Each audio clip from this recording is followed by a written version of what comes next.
Assalamualaikum warahmatullahi wabarakatuh. Selamat pagi anak-anak. Baik, sebelum kita memulai pelajaran hari ini, alangkah baiknya kita berdoa terlebih dahulu ya. Berdoa dipersilakan.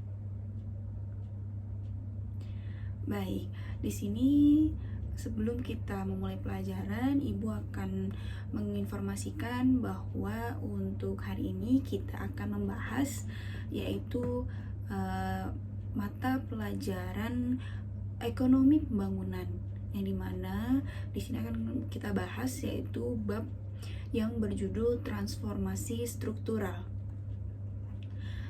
Apa ada yang pernah tahu apa itu transformasi struktural? Baik, belum ada ya. Baik, di sini sebelumnya Ibu akan menjelaskan dari definisi transformasi struktural. Secara umum, transformasi struktural berarti suatu proses perubahan struktur perekonomian dari sektor pertanian ke sektor industri atau jasa dengan relasi positif antara pertumbuhan output dan produktivitas yang dinamis sebagai motor utama penggerak pertumbuhan ekonomi, di mana masing-masing sektor akan mengalami proses transformasi yang berbeda-beda. Kemudian di sini perkembangan teori transformasi struktural. Di sini ada berbagai pendapat dari pemikiran teori tersebut. Yang pertama ada teori dari Clark Fisher. Pemikiran Clark Fisher mengenai transformasi struktural adalah pergeseran tenaga kerja dan investasi dari sektor primer ke sektor sekunder dan kemudian ke sektor tersier. Clark Fisher berpendapat bahwa makin tinggi pendapatan suatu negara, maka makin kecil bangsa relatif sektor premier. Kemudian teori Arthur Lewis di sini juga mengasumsikan bahwa perekonomian suatu negara pada dasarnya terbagi menjadi dua, yaitu perekonomian tradisional di pedesaan yang didominasi sekitar sektor pertanian dan perekonomian modern di perkotaan, dengan industri sebagai sektor utama yang tingkat produktivitasnya tinggi. Baik, kemudian di sini ada teori dari Kuznets. Kuznets meninjau transformasi struktural dari segi peningkatan pendapat. Perubahan sektor ekonomi menunjukkan bahwa sektor pertanian produksinya mengalami perkembangan yang lebih lamban dari perkembangan produksi nasional dibanding tingkat pertumbuhan sektor industri. Yang terakhir yaitu ada teori Chenery-Shirkuin tahun 1975, yang dimana menyatakan bahwa pembangunan dapat dipandang sebagai suatu proses transisi multidimensi yang mencerminkan hubungan antar berbagai proses perubahan di dalam suatu negara. Baik, sebelumnya di sini ada faktor-faktor penyebab transisi ekonomi. Yang pertama yaitu ada kondisi dan struktur awal ekonomi awal dalam negeri. Baik, di sini ada faktor-faktor penyebab transisi ekonomi. Yang pertama ada kondisi dan struktur awal ekonomi awal dalam negeri, yang dimana suatu negara yang pada awal pembangunan ekonomi sudah memiliki industri-industri dasar yang relatif kuat akan mengalami proses industrialisasi yang lebih pesat. Dan yang kedua yaitu besarnya pasar dalam negeri. Pasar dalam negeri yang besar merupakan salah satu faktor intensif bagi pertumbuhan kegiatan ekonomi, termasuk industri, karena menjamin adanya skala ekonomis dan efisiensi proses produksi. Dan yang ketiga ada pola distribusi pendapatan, merupakan faktor pendukung dari faktor pasar. Tingkat pendapatan tidaklah berarti bagi pertumbuhan industri bila distribusinya sangat pincang. Kemudian di sini ada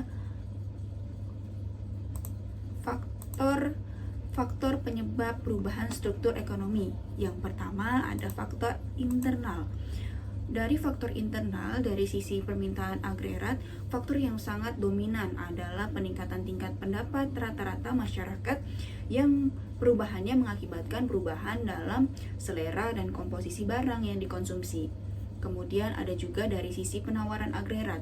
Faktor utamanya adalah perubahan teknologi dan penemuan bahan baku atau material baru untuk berproduksi yang memungkinkan untuk membuat barang-barang baru dan akibatnya realokasi dan investasi serta sumber daya utama lainnya. Adapun faktor eksternalnya, yang pertama ada kemajuan teknologi yang mempertinggi produktivitas kegiatan-kegiatan ekonomi, dan yang kedua perubahan struktur perdagangan global yang antara lain disebabkan oleh peningkatan pendapatan dunia dan dampak dari kebijakan mengenai perdagangan regional dan internasional. Lalu di sini ada faktor lain-lainnya. Yang pertama, peningkatan dalam taraf pendaftaran dalam taraf pendapat dan taraf hidup penduduk. Yang kedua ada intervensi pemerintah, kebijakan yang berpengaruh langsung terhadap perubahan struktur ekonomi adalah kebijakan pemberian intensif bagi sektor industri atau tidak langsung lewat kegiatan infrastruktur. Dan yang ketiga, kondisi dan struktur awal ekonomi dalam negeri atau basis ekonomi suatu negara yang awal pembangunan ekonominya sudah memiliki industri-industri yang relatif kuat akan mengalami proses industrialisasi yang lebih cepat. Baik, sebelumnya di sini ada gambaran dari transformasi struktural di Indonesia. Bisa dilihat, yaitu ada pada buku yang dimana gambar contoh transformasi struktural di Indonesia, yaitu ada di diagram distribusi sektor ekonomi berdasarkan PDB 2016 sampai 2019, yang dimana secara singkat di sini transformasi struktural akan meningkat PDB potensial karena transformasi struktural melalui perbaikan infrastruktur, peningkatan SDM, pasar tenaga kerja, teknologi, revitalisasi sektor industri, dan juga peningkatan sistem logistik. Dan yang terakhir ada distribusi perdagangan yang menggeser kurva agregat supply. Kemudian di sini dari pergeseran AS akan meningkatkan agregat demand yang berpendapat pada peningkatan ekspor, peningkatan investasi melalui perbaikan iklim usaha, konsumen rumah tangga dijaga. Kemudian reformasi fiskal dan kebijakan moneter. Studi International Monetary Fund tahun 2015 menunjukkan perbaikan infrastruktur harus menjadi prioritas bagi negara dengan tingkat pendapatan setara dengan Indonesia. Yaitu ada contohnya di diagram yang tadi Ibu jelaskan ya anak-anak. Baik. Kemudian di sini ada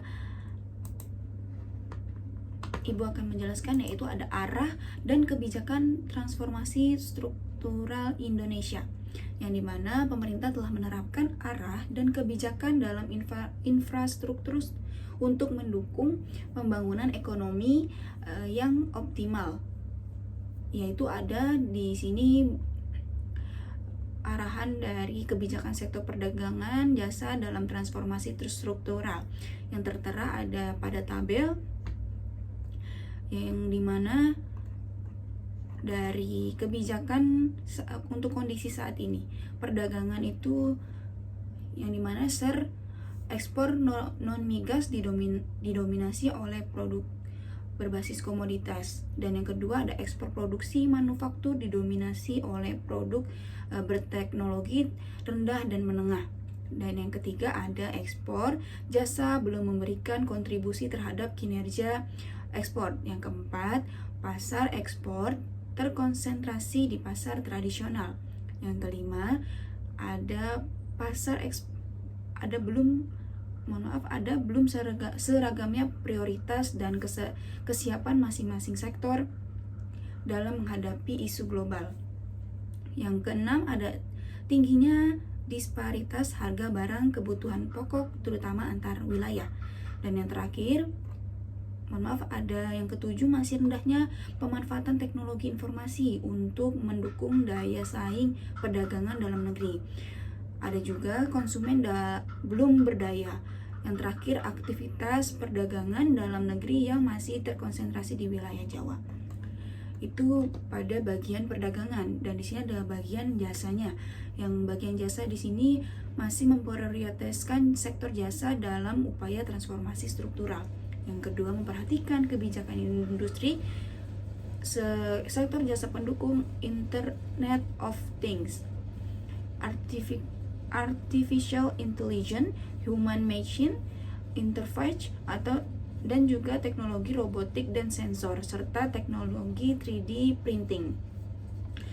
Dan yang terakhir ada jasa terkait 5 sektor utama, F&B, tekstil dan aparel, otomotif, elektronik dan juga chemical. Kemudian di sini dari arah kebijakannya, perdagangan yaitu dapat diarahkan kebijakannya peningkatan pertumbuhan ekspor barang dan jasa melalui pemanfaatan rantai produksi global serta perluasan produk dan pasar ekspor melalui accessing global market, integrating in global market and product network, enhancing value of Indonesian product. Dan yang kedua ada peningkatan efisiensi dan aktivitas perdagangan dalam negeri dengan didukungnya pemanfaatan TIK serta berorientasi kepada konsumen melalui efisien inclusive trade atau konsumen orient. Dan dari arah kebijakan untuk di bidang jasanya yaitu memprioritaskan sektor jasa yang berperan dalam upaya peningkatan GFC melalui value add service trade.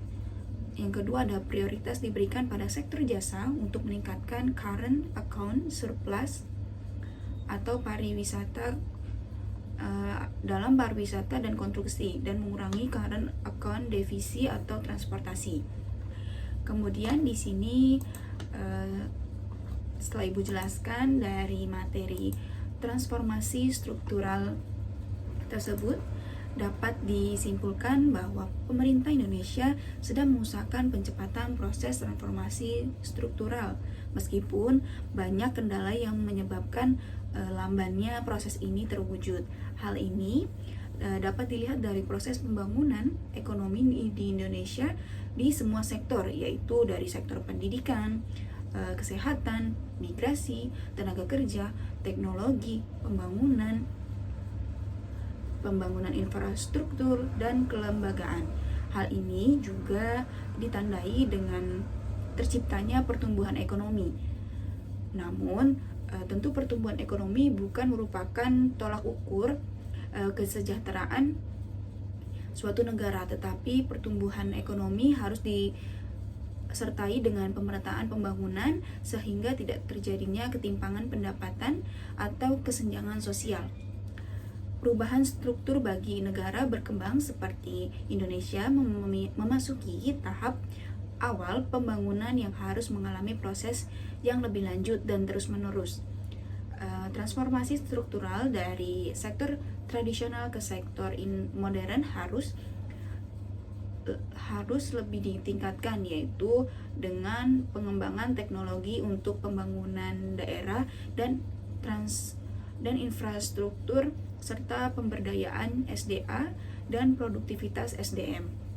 Dengan terciptanya pembangunan ekonomi yang berkesinambungan, maka akan mendorong terciptanya stabilitas ekonomi sehingga Indonesia kelak bisa jadi negara yang mandiri dan mampu berdiri sejajar dengan negara-negara maju lainnya. Baik anak-anak, sekian pembahasan materi kita kali ini. Semoga apa yang Ibu sampaikan dapat bermanfaat ke depannya, dan sampai berjumpa lagi di pertemuan kita selanjutnya. Apakah ada pertanyaan? Baik, jika memang sudah cukup untuk pembahasan yang saat ini kita sudah pelajari, alangkah baiknya kita mengucapkan alhamdulillah. Jika sudah tidak ada pertanyaan, demikian pembahasan yang sudah Ibu sampaikan, kurang lebihnya mohon maaf. Sampai bertemu kembali di pertemuan selanjutnya anak-anak. Assalamualaikum warahmatullahi wabarakatuh. Selamat pagi.